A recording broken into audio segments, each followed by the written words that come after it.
lanes. Last call for lanes. Beautiful. Beautiful. Last call for lanes. Last call for lanes. Last call for lanes.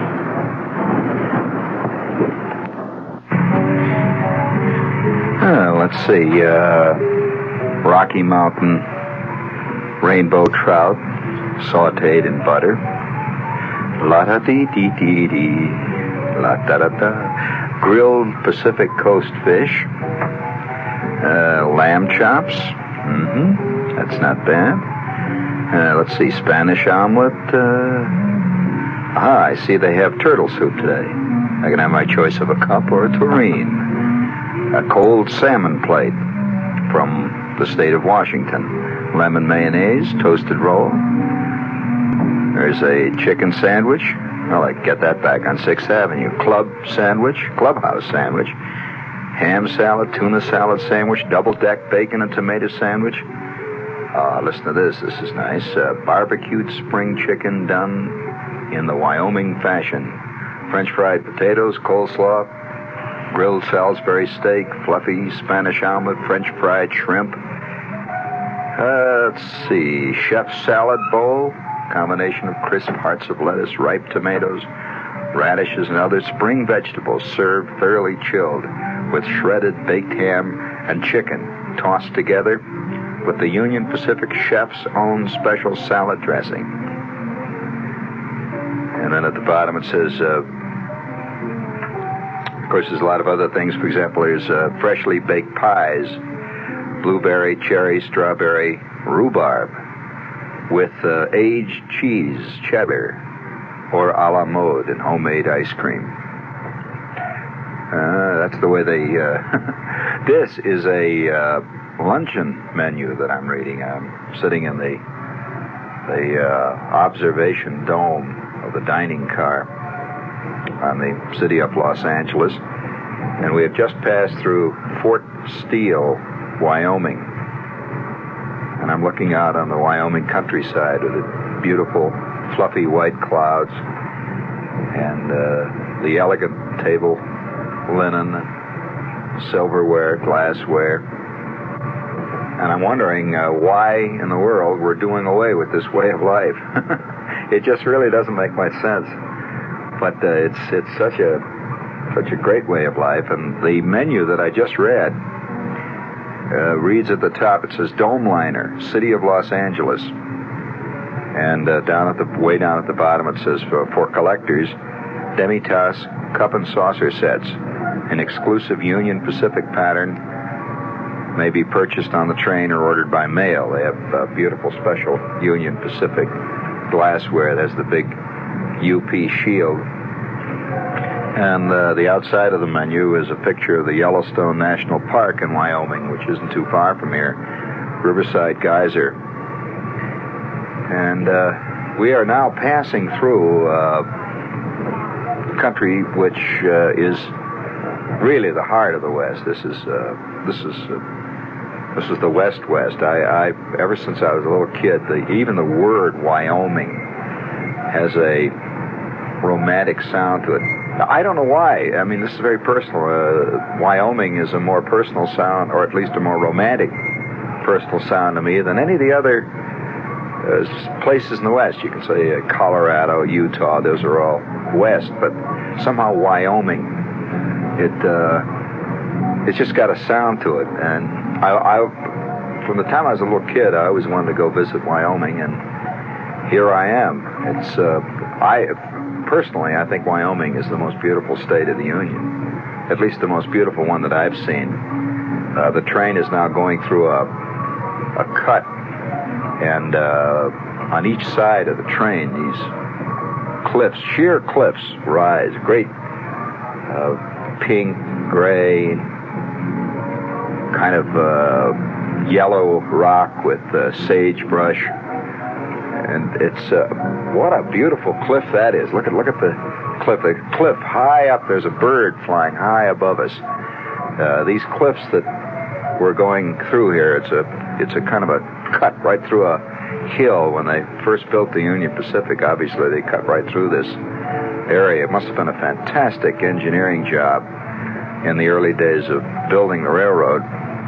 And you can see you won't get a picture of that. It'll be very disappointing. One of the hardest things in the world to take a picture of is a cliff. It tends to flatten out in a picture and looks like just a line. But the cliffs are towering above us now. I'd say, a good 300 feet. Tremendous cliffs, straight up. And these cliffs, this area, because we're right on the overland trail that was used by the early settlers, or at least one. This was one of the trails that was used by the settlers. And when they got into this country, it was kind of a landmark. It's getting a little drier now. You see, as we go further west, you can see the brown, just a slight brown, is beginning to show through. And this used to be tremendous buffalo country here, where we're traveling now. And if you didn't hear last night's show, I'll give you a clue that I'm aboard the City of Los Angeles on one of its very last runs. This great train, which many people have traveled on over the past, one of the great historic transcontinental trains that built America, will be no more. This week, the last run will be made, and before that was going to happen, I kind of made a personal resolution to myself that I was going to ride this train. It's the second time I've ridden it, and I even enjoy it more this time than I did the first. The scenery is just never ending, just goes on and on outside these broad windows. This beautiful air-conditioned train. Look, there goes some kind of a western bird running through the sagebrush off to the side of the train here. The thing, of course, you can go on and rhapsodize about train travel, which most people will never really experience in their lifetimes. You know, it's hard to believe that in just a few years, if you say to somebody that you traveled on a transcontinental train across the country, they're going to think you're some ancient old codger. It's like saying, I came west on a stagecoach. There must have been a time when people couldn't even have, thought that there would be a day when there wouldn't be stagecoaches going across the country. They had this very involved stage system.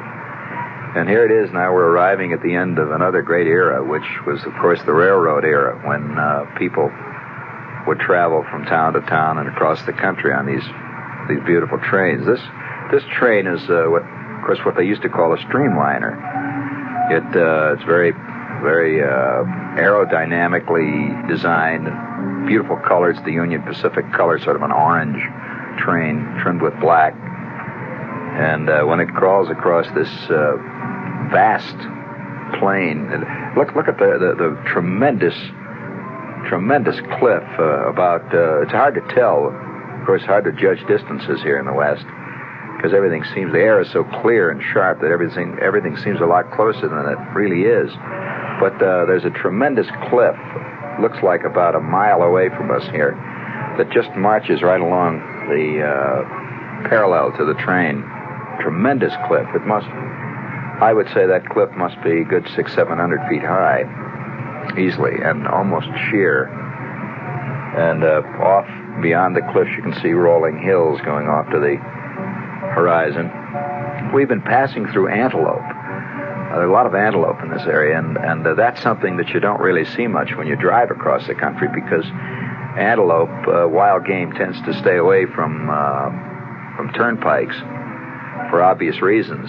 And of course, the train is nowhere near the turnpike. It's very isolated, all by itself out here in the great prairies, and apparently the antelope have no fear of the train, and we've just been passing through herds of them that just sort of look at us and move on.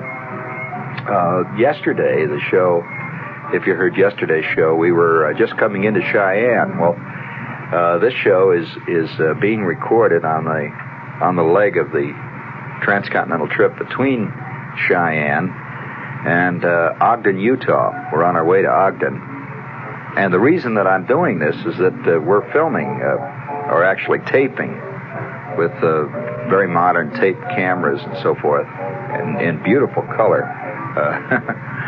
There's a tough-looking railroad man, a hard, grizzled-looking man, just standing here all by himself, watching us go by, with his hands on his elbow, just on his hips, just watching us, and wearing those blue overalls and a big engineer's cap. You know, it's funny, when you get out here in the West, the costuming is of course Western, very railroad-oriented, too. And none of these people wear these costumes for camp purposes. So the guys you see wearing the faded blue overalls around here are wearing faded blue overalls because that's what they've always worn all their lives. And they look like men who were born to wear faded blue overalls. You notice walking around the streets of Cheyenne and Rollins. By the way, we're just coming into Rollins now. Rollins is a few miles ahead. You see these big straw 10-gallon hats. Guys with Western shirts open to the waist practically, wearing jeans, and they're not doing it because they think they're hip or anything. That's their clothing. I mean, they wear it with as much authority as the average Madison Avenue executive wears his Abercrombie and Fitch weekend sport jacket. I mean, that's his costume. Now here's a river right below me, and this river looks right out of a John Wayne movie. You can just see it's one of these flat brown western rivers, beautiful river, and winding through the cottonwood trees off into the hills. And it's the kind of river you can just see John Ford photographing with a big wide screen lens. And off in the distance you see Big John Wayne with his crowd plunging over the ford, belting their horses across the sandbars. It's just got that feeling to it. But the thing that I'm always impressed by seeing the West here is how many people, and it's kind of tragic too in a way, and I guess in the sense it can't be helped because of the kind of people we are, but how many people who live up and down the eastern seaboard who year after year religiously take their European vacation. They hop on the plane and they go to Paris or they go to Rome or they go to London, who have never seen this country, never even thought of seeing it. And I just don't know how to answer a thing like that. This is some of the most magnificent country in the world. In fact, I'll give you kind of an insight into what this country means to the rest of the world. In many parts of the world, in fact, I heard this in India. I've heard people say this to me in Rome. I remember specifically one night in Paris, a guy talking to me about this, that there are people all over the world who would give anything to see the West. You see, they've seen Western movies. They've seen these movies everywhere. No matter where you go in the world, they've seen Westerns. And the country so intrigues them. I'm not talking about the cowboys. I'm talking about the country, just the actual land. So intrigues them that they would love to come out here and see this. And many of them feel that they'll never, ever get a chance to do it. And yet here we are. We're only comparatively a few hours from this fantastic landscape. And very few people that I know actually come out to see it. It's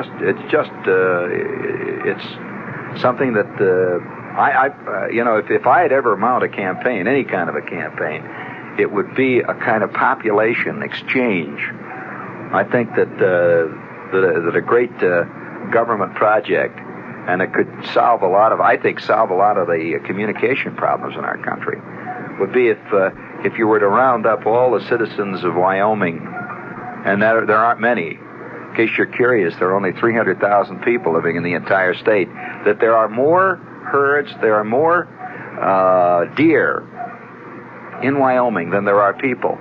This is an actual statistic. And, of course, this is a big game state. And there is more big game, more heads of big game, by far, than there are people living in the state. Well, I would like to see a system where you could take 600,000, let's say take 300,000 people from Wyoming, and somehow bring them back into, just put them on trains or put them on planes and sentenced them to 2 weeks in New York. I mean, it's part of your education. So for 2 weeks, they live on 6th Avenue. And, ride in, I don't mean take them on sightseeing trips. I mean, they have to live in New York, just like they're living there, you see.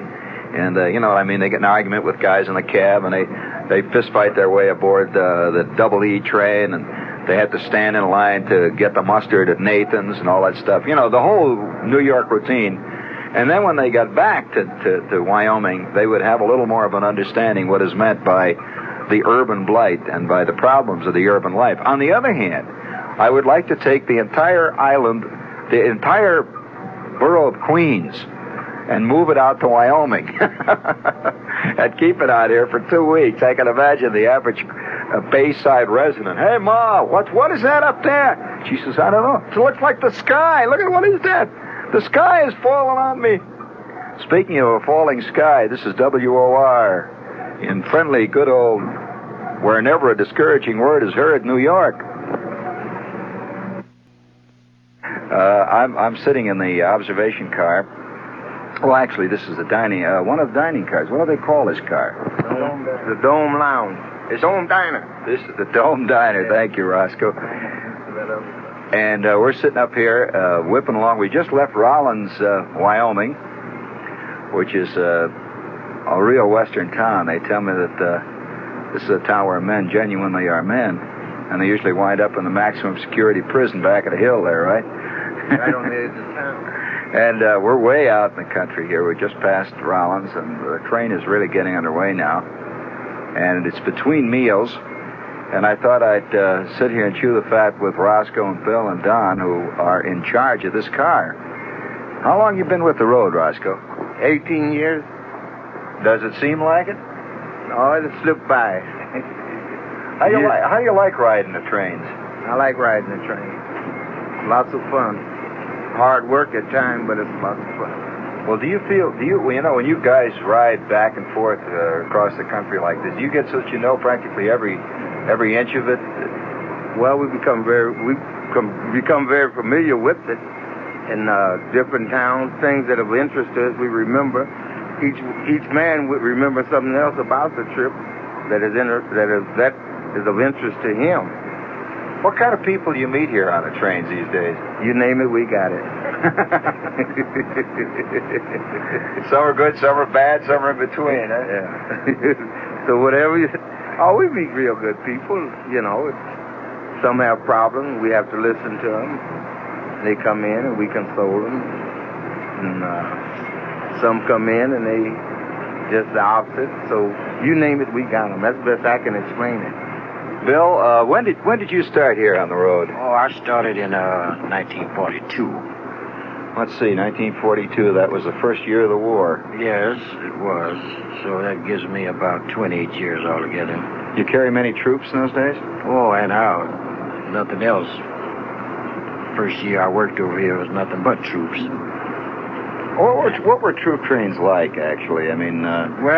Most recruits going to army bases, and then we had some returnees, and then once in a while I'd get a trip on a civilian train, that had civilians and the military. Well, how was the train? Did they eat well on them? Well, they eat well as long as the food lasted. See, in those days everything was rationed, and it created quite a problem. We served only 2 meals to the civilians, whereas we had to serve the soldiers 3 meals. Yeah. So it was always a problem of running out of food. Well, did you actually broke in then on troop trains? Yes, I did. Well, now, I've heard a lot of people say that just before the war was the heyday of the big railroad trains going cross country. And did you get in on any of that? No, I didn't. When I got here, the war had been in progress about 12 months, so I got in during the beginning of the war real good. Where do you live now? Los Angeles. Is that where you lived when you started? Yes, I originally from Texas, and I moved to Los Angeles. Been out there ever since, except for a little military duty myself. Do you like riding? Do you like this life? Well, yes. I mean, since I've been doing it so long, till it's just become a part of me, I guess. So when we get home, we stay a certain number of days, and then within ourselves, we know when it's time to go again. You get the itch, or do you figure that it's No, just time? not the idea of getting the itch. It's just time. You know what I mean? You just a cycle. You know, you realize it's just time. You know, it's funny. I get a feeling of traveling on the train here. You guys must have a sense that time just goes on and on. You must have a funny time sense, like you go season after season. That's right. That's what it comes out to be, just about. It's something like being a sailor. Well, I've never been one. Well, you know what I mean. Sure. You guys see weather and you see the country all the time, and do you look upon non-railroad men as civilians? Well, now, that is a good question. Yes, I suppose so. In other words, you guys are special people. Yes. Well, I've heard it said, Don. Maybe you can add something here. I've heard it said that once the railroad bug bites you, you can't really do anything else and be happy at it. Well, I'll say this much. When I first started railroading, on my layover, if I'd hear a train whistle, I'd get itchy feet ready to go. But in the latter years, it's dimmed a little bit because things have changed quite a bit, When did you start on the road? 1946. Uh-huh.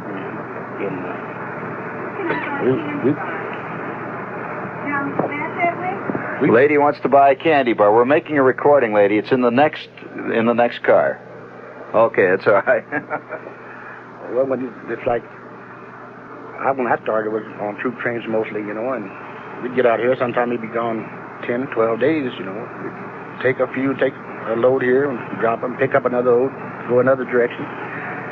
You never knew when you're going to get home, so. What does your family think of this type of life? I mean, you guys are gone for days on end. How long are you gone at a single trip before you get home? 5 days. You live on the train? Yes. With the exception of laying over in Chicago for 24 hours. I see. And then when we come back, we're home 7 nights, 6 nights. It depends on the run you're on. And then your family gets adjusted to it. They become aware that you're a professional hobo, and that's it, You're on the road. Did they ever ask you about this? Did they ever want to travel with you? Well, I tell you, when my children were smaller, I had problems. Some years ago, in 1948 to be exact, it snowed in Pasadena. And I just came out of a snowbound train, and they woke me up to see the snow. And Daddy'd seen plenty of snow. Hey, that reminds me. What kind of weather do they get out here in Wyoming in the wintertime when you guys are traveling this run? It's very, very cold and miserable out through here. In fact, it hadn't been a month ago we had snow on the ground out here coming across. You mean right? Yeah. Here it is. In August, July. August, July, and just a month ago. Now, when will the snow come down here again? Oh, it's September, and it'll be. And then it stays. And it stays. Well, you don't get too awfully much snow when it's up high. It gets too cold to snow too awfully much, You ever seen have you ever been involved yourself in a train wreck? Oh yes. Thank goodness, none real serious. Just had a few shakeups here and there. Yeah. But you learn to live with them. Yeah. You shaky for a trip or two, and then it's all over again. Well, there's so much talk of doing away with the railroads. That is, doing away with passenger service on this great transcontinental run. How do you feel about that? I think it's a real tragedy. I think it's terrible. There's so many people that like to travel by rail, and they won't have it any other way. And if they discontinue the trains, it's going to work a hard ship on a good lot of people. It's a different way of life. I've noticed that there's two kinds of people. There's the kind of guy that wants to get from one place to the other absolutely instantaneously, and then there's the other kind who enjoys the traveling. Right. Well, to give you a perfect example of what you're saying, doing in the winter times when some of the planes get grounded up in Wyoming and up in up that area. Yeah.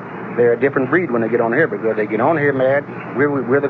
They blame us for having to be set down, Yeah. this, that, and the other. It's just Well, They're a different breed. They're not your people. all together. They just, yeah, there's quite a difference there. And there's just no satisfied them, seems like, you know. They're unhappy people. They're very unhappy when they get on board and they look like you just can't do anything about it. You can't break the spell. That's a very interesting point. In fact, I was talking to one of the people with the crew, you know, that we're filming with, and he said that he had never traveled cross country, and he said the first 6 hours on the train, he said he felt very restless, all wound up, you see. He didn't know what to do, and he said all of a sudden he realized that he had to learn how to relax, really learn how to do it. But, you know, it's an art to riding a train, just like it's an art to work on a train. And it takes a little bit of effort to be a good passenger, because there will come a time you may have a hot car, or you may be something on there that you think you should have that you don't have aboard. You have to learn to live with these things. You know. Do you guys have great train men? In other words, are there any train men in your world that are considered great train men? Like Mickey Mantle is a great ball player. Incidentally, which one of you grew up with? You grew up with Jackie Robinson, didn't you, Roscoe? Yes, I grew up with Jackie Robinson. Where was that? Pasadena, California. Went to school with him. I went to school, Sunday school, and all other schools. Some schools you don't talk about. Yeah, we were real good friends. In fact, we started in kindergarten and went all the way through to I went 1 year in junior college, and he went on to where did you ever play any ball yourself? Oh, a little bit. Most of mine was all sandlot, you know, just for kicks and something to have the hoorah about at the end of the game, you know. But there in Pasadena, we had quite a few teams, championship teams, that during the summertime that they couldn't find no one to beat us, you know, and everything. But you must play pretty good ball yourself then. What'd you play? No, I played right field. Right fielder? That takes you know, as an old ex-ball player myself, do either of you guys play ball at all? I played softball. How about you, Bill? Just a sandlot. Well, then you'd know that a right fielder is a special type.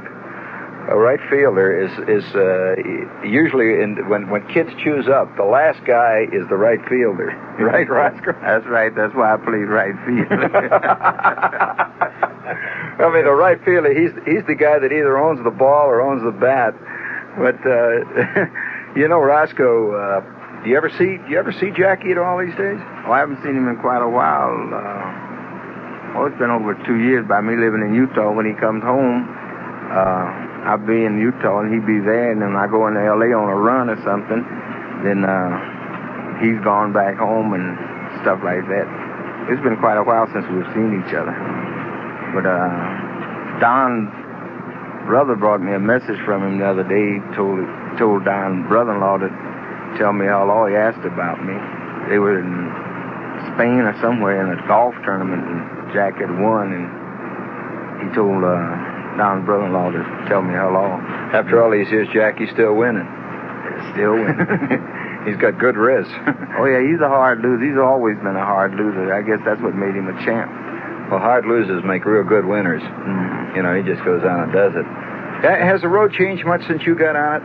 Oh, yeah, it has really changed. It's the passenger, the crew, the trains have taken off, and when I first started, I was on the Pacific Coast Limited. I ran from Denver to Los Angeles, and then I went up on the Butte Special, and we ran from Ogden, Utah up to Butte, Montana. And I don't know, working a train is just like driving a taxi cab. Every trip is different. Never boring. Every trip's different. Something happening just like today. Here you are. Yeah, here I am, man. Hey, Bill, I wanted to ask you, what's the best train you ever worked on? Well, the most elegant. This one. This train here, this is called the Domeliner, and when I first started, we had 2 or 3 mediocre trains, but this is the most elegant train I ever worked on. I worked on here since 1948. This train, the city of Los Angeles? Yes. How many runs have you made on this trip? Do you go all the way out to Chicago? Or? Yes, Los Angeles to Chicago and back to Los Angeles. Well, you've seen this country inside and out. Yes, I have. You've seen houses change. Yes, well, every trip's different, just like Divorce said, you know, no two trips alike. Well, do you ever, when you travel across country here, do you ever get so that you know specific people on the route just by seeing them, you know, their house? And Oh, yes, I mean, especially this one house there as we go into Savannah. This lady's always been waving ever since I've been over here. She's the same lady? Same lady, I suppose. You know, sometimes we're late, but she's still there to wave. Savannah where? Illinois. Savannah, Illinois. Right at Mississippi River there. She waves you by every That's day. right. That's right. You know, it's that's part of the whole train thing that is so different from planes. You ever ridden on a plane cross country? No, not cross country. About 800 miles, the longest flight I've had. Well, what do you think's the difference? Time element. I mean, well, just like I said, only 800 miles. I was there in about an hour and a half where I went. Yeah. So, whereas 800 miles on here would take 16 to 17 hours. That's true, but there's a sense of relaxation aboard, though, on this thing. Oh, yes, on this, but it was no relaxation on that plane, I tell you that. Incidentally, the first flight I had was an emergency flight, and so that took something out of it, too, you know. What happened? Well, when we left El Paso, Texas, everything was nice and clear, and so about 30 minutes later, the stewardess announced that we had lost one of the motors, that we were going to make an emergency landing at Phoenix, Arizona. And then she said, we can't make Phoenix, we're going to have to make it at Tucson. So it's just one of those things where everything... The whole area, yeah. Yeah, there's a little tension there. Well, now, I noticed you guys serving here this afternoon. I'm really impressed with the kind of food you serve aboard the city of Los Angeles. Yes. Well, I bet most people like it, don't they? Yes, we have more compliments than complaints, I'll put it that way, you know. Food is good. Yes, they put the top grade of food on here. How many chefs do you have aboard? Well, aboard, we only carry one to a crew. I mean, one to a dining car, but near about every fellow in that kitchen has worked chef one time or another. Yeah. But since, you know, reduction in forces, they have to probably a second cook or a third cook. I'll be back in a couple of minutes. Trains have always had a curious, very visceral pull on people's imagination. Do you recall when they used to have a radio show on the air that used to begin with the sound of a train coming into Grand Central Station? Did you ever hear of a radio show it was called Grand Central Station, the show itself? The crossroad of 1,000 lives. Grand Central Station. You can hear this train. It says it's now passing 125th Street as it roars through the great canyons of the city, and its train is roaring in. Well, trains have always had a curious pull on people's imagination. Now, so have aircraft, but in a very different way. Aircraft, I don't think to most people, in spite of all the commercials, to most people do not represent travel. I think they represent flight, which is not necessarily the same. Flight is an exciting experience, but travel is something else. The train, no matter what you do to it, remains a train. It is a very interesting phenomenon, the train. And I predict, for what it's worth, that by the year 1995, let's see, this is 1970, I would say probably the year 2000 will go even further than that. The train will have had a full-blown renaissance as a means of travel. Do you agree with that? First of all, it's the most civilized form of traveling I've ever done in my life. It is unbelievably civilized. And if you're looking for anything civilizing and civilized, I would suggest that you get out there as fast as you can, because within the next year or so, all the great transcontinental trains that we have known in our lifetime will disappear. They will have a renaissance, I'm predicting, by the year 2000, but it's going to be a long hiatus between. Because I think people are becoming more and more interested in the country. And there's no way to see the country better than on a train, I can assure you. If you think it's a car, forget it. I've been driving cross-country in cars for years, And there is no experience like a train. And I just found it all out again.